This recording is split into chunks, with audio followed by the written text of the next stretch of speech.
For years, Americans have been warned about smartphones tracking their every move, but few realize that their cars are now doing the same thing, often more aggressively with fewer legal safeguards. Modern vehicles are rolling computers. They log your routes, your speed, your phone contacts, and even your voice commands, and automakers call it connected convenience, and privacy experts call it something else: surveillance on wheels. There's a hidden trade on driver data, and today's vehicles collect vast amounts of data from dozens of onboard sensors.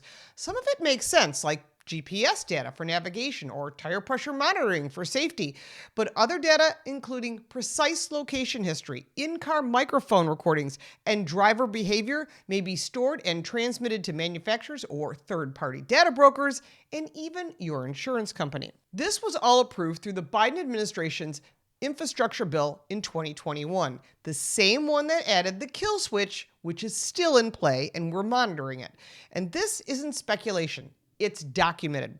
Websites like Privacy for Cars and VehiclePrivacyReport.com allow you to look up your vehicle and see exactly what kinds of data it's collecting and it shares. And the results are eye-opening. Privacy for Cars helps consumers wipe personal data, your contacts, your call logs, your location history, your garage codes, and even more. And this is all from your infotainment system, especially when you're selling or servicing your car, because that information becomes available to many people. Vehicle Privacy Report rates automakers on how transparently they handle every driver data, and whether your vehicle might be sharing information without your knowledge. I'm sure you're saying, why is this legal? The Supreme Court drew a line, but only for the government. In the United States versus Jones in 2012, the Supreme Court ruled that attaching a GPS tracker to a vehicle and monitoring its movements constitutes a search under the Fourth Amendment. In other words, law enforcement must get a warrant before tracking your car. But here's the catch. The ruling only applies to government surveillance, not to corporate data collection. Private companies, including automakers, insurers, and app developers, aren't bound by the same constitutional limits. So while the police need a warrant, your car manufacturer doesn't. And once you accept those terms and conditions in order to use those services, and that's all at the dealership or at the dashboard screen, you've likely consented to their data collection. Now, many of you have said, well, I'll just opt out. Well, there's a myth to that opt out, and many drivers assume that turning off the location services or clicking the opt out means they're in the clear. Unfortunately, that's not always true. And independent researchers and investigative journalists have found that some connected vehicles continue transmitting limited telemetry with diagnostics, safety updates, or system performance, even when privacy settings are completely disabled. Because automakers control the software, there's no public way to confirm what's still being sent in the background. You're essentially trusting the manufacturer's promise, and history shows that's not always wise. Now, how do automakers monetize your driver data? Here's what's often left out of the glossy sales brochures. Automakers make money from all of your data. The modern car industry has quietly built a parallel business model, turning the information your vehicle collects into a marketable product. And that data includes your driver behavior, which includes speeding, braking, and acceleration patterns. Location history, including frequent destinations, commute times, and travel routes. Infotainment activity, calls made, voice commands, and connected phone contacts. Vehicle diagnostics and how often you drive, how far you drive, and how the car is performing. Automakers package this information usually in anonymous forms and sell or share it with insurance companies, advertisers, analytics firms, and third-party data brokers. For instance, some car brands have partnered with insurance providers to offer usage-based policies using telematics data to determine rates. But you don't know that until you get the bill. And many drivers never even realize the vehicle's data feed is being used to calculate their premiums.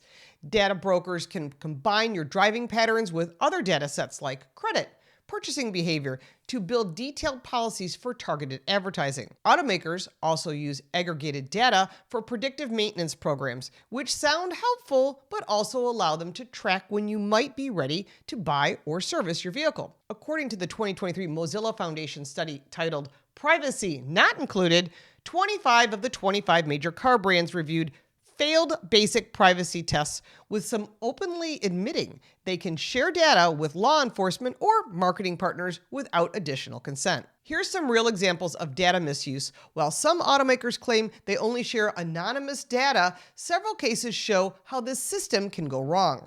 Nissan and Toyota faced criticism when connected vehicle data was used by insurers to increase rates based on driving habits. Many drivers didn't realize their connected services agreement allowed them to share this information.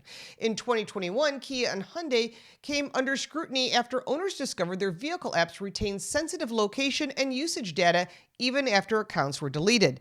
And since then, Kia and Hyundai say they don't keep that data. So we've won on that front.